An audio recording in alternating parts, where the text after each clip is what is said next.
एहे रहा नहीं जाता, तड़प ही ऐसी है ना। इस देश की जनता को पूछना चाहिए मोदी से, नरेंद्र दामोदर दास मोदी से, कि तू ये बता कि पिछले 60-65 साल में इसने केवल 55 लाख करोड़ का कर्जा लिया। तूने ऐसा क्या किया भैया कि ये 150 लाख करोड़ का कर्जा मात्र 9.5 साल में ले लिया, और उसमें भी 2019 के बाद से जो कर्जा है वो 115 लाख करोड़ 115 लाख करोड़ 115 लाख करोड़ केवल 4-4.5 साल में। ये भगवान क्या जुल्म है। और टोटल 150 लाख करोड़। आप पूछिए 150 लाख करोड़ रुपए अगर यहां होता, इस देश के हर नौजवान को रोजगार मिलता, नौकरी मिलती, इस देश के हर व्यक्ति को मेडिकल फैसिलिटी मिलती, सरकारी स्तर पर सब कुछ होता, और इस देश के लोगों को सुरक्षा मिलती। किस अय्याशी में उड़ा दिए ये 150 लाख करोड़, किस अय्याशी में उड़ा दिए? क्या देश के लोगों को रोजगार मिला? नहीं। क्या देश के लोगों को नौकरी मिली? नहीं। क्या उनको मेडिकल फैसिलिटी मिली? नहीं। क्या लोगों को सुरक्षा हासिल हुई? नहीं। क्या किसानों की आय दुगनी हुई? नहीं। क्या मजदूरों का भला हुआ? नहीं। यही नहीं, अभी और सुनिए। मैं सिर्फ अभी ट्रेलर दिखा रहा हूं। ट्रेलर को लेकर ही आपके जहन में क्या आया, क्या कौन था? दिबांग, अभी मजा आएगा ना भिड़ो। चलिए शुरू करते हैं। ठीक है, ट्रेलर से साफ है, ये जो फुटेज जो है उससे बिल्कुल साफ है कि ये घपलेबाजी कर रहे हैं। इस सज्जन को क्या तकलीफ है भाई? तुम्हें शर्म है कुछ? नहीं। अब ये चुनाव परिणाम आए तो ये कहा गया कि इंडिया अलायंस की हार हुई। कंट्रोल उदय। और जो साफ दिखा रही है ये जो तस्वीर हम देख रहे हैं, यानी जिस बैलेट पेपर पर वो निशान लगा रहे हैं,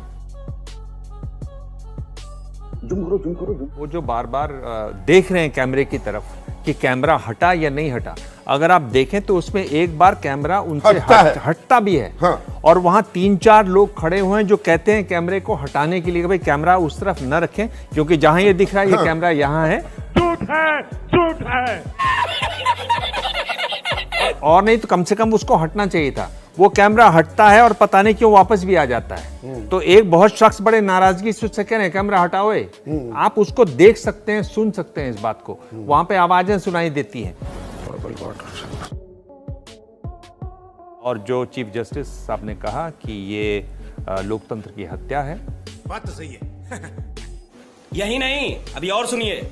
आशुतोष, पहली निगाह में ये फुटेज क्या कह रही है और मसीह का बर्ताव क्या कह रहा है? चलो भाई देखो अब मैं क्या करता हूँ। देखिए, इसके दो पहलू हैं। पहली बात तो ये है कि जिस दिन ये तस्वीर आई थी, जिस दिन पहली बार दिखाई गई थी, उस दिन ही इस बात के गंभीर संदेह थे कि गड़बड़ी की गई है। ये भगवान क्या जुल्म है। और अब जो फुटेज आपने दिखाई है उसके बाद तो इसमें किसी तरीके की कोई संदेह की गुंजाइश बची नहीं है। बड़ा हरामी हो बेटा। बड़ा सवाल ये है कि क्या मसीह ने खुद ये किया है या किसी के कहने पे करवाया गया है? बेसिक सवाल ये बिना किसी बड़े ताकतवर इंसान की रजामंदी के ये काम हो ही नहीं सकता। मगर क्यों? क्योंकि ये ब्लेटेंटली किया जा रहा है, ब्रेजनली किया जा रहा है। उनको भी ये मालूम था कि 20 में से 8 लोगों के अगर हम इनवैलिड कर देंगे तो पूरे देश में हंगामा मचेगा, लोग सवाल खड़े करेंगे और ये पूछा जाएगा कि भाई सिर्फ कांग्रेस पार्टी और आम आदमी पार्टी के ही जो बैलेट पड़े वही इनवैलिड क्यों हुए। हमको कुछ नहीं पता। कैमरा नंबर 7 वो बंद नहीं हुआ, वो रिकॉर्डिंग कर रहा था उसको। पीछे देखो, पीछे। जुम करो। अब देखिए, जो बैलेट पेपर है उसके बाईं ओर तो हस्ताक्षर करने हैं, लेकिन दाईं ओर भी कुछ करते हैं अनिल मसीह, दिबांग और अभय, इस बात पर गौर कीजिए। फिर दूसरी पर्ची में भी फिर कुछ लिखा जाता है, फिर तीसरी पर्ची आती है, बाईं ओर साइन करके उसे ट्रे में रख दिया जाता है। ये सब क्या देखना पड़ रहा है? अब चौथी पर्ची, वहां भी सीधा साइन किया, दूसरी तरफ, दाहिनी ओर कुछ नहीं किया जाता। पांचवी पर्ची देखिए, वो भी ऐसे रख दी जाती है। अरे देवा, ये गड़बड़ है बाबा। फिर छठी पर्ची आती है, वहां पर बाईं ओर हस्ताक्षर किए जो करने होते हैं, और फिर दाहिनी ओर ये क्या किया जा रहा?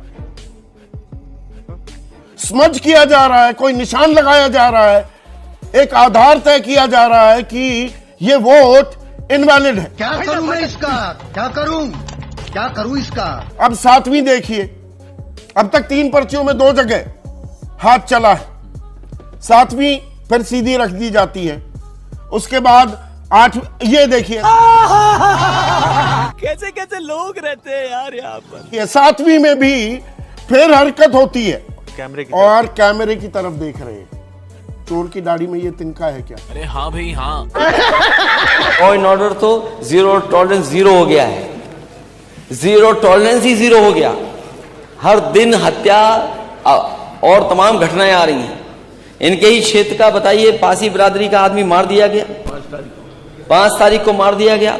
ऐसे घटनाओं का अगर आंकड़ा दे सरकार को तो आंकड़ा ये बताता है कि जीरो टॉलरेंस की पॉलिसी जीरो हो गई इनकी।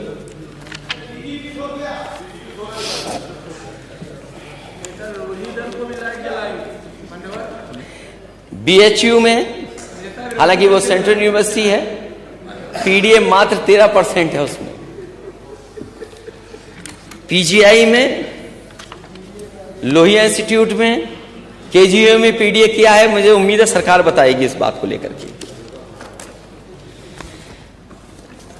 अध्यक्ष जी, एक बात पता नहीं अखबारों में कहां से छप गई या प्रचार हो गया, हमारे नेता सदन धर्म की बातों में बड़ा उलझे रहते हैं।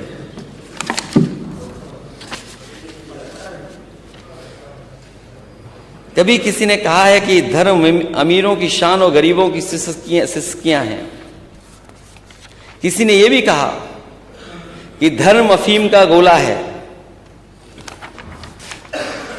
हमारे नेता सदन और एक कदम आगे चले गए। उन्होंने दिनकर जी की कुछ लाइनें पढ़ी, राष्ट्रीय कवि रामधारी सिंह दिनकर जी की, और पांडव और कौरवों की बात कर दी। अध्यक्ष महोदय, नेता सदन ये तो जानते होंगे, हम तो भगवान कृष्ण के वंशजों में ही आते हैं। और आप कहां खड़े हैं और आपका परिचय क्या है वो तो आप बेहतर बता सकेंगे। जो सच्चाई है वो तो सच्चाई से नहीं कोई हट सकता। और मैंने हमेशा कहा और फिर कहता हूं कि भगवान विष्णु के सब अवतारों को मैं मानता हूं। मैं राम में भी कृष्ण देखता हूं, कृष्ण में भी राम देखता हूं।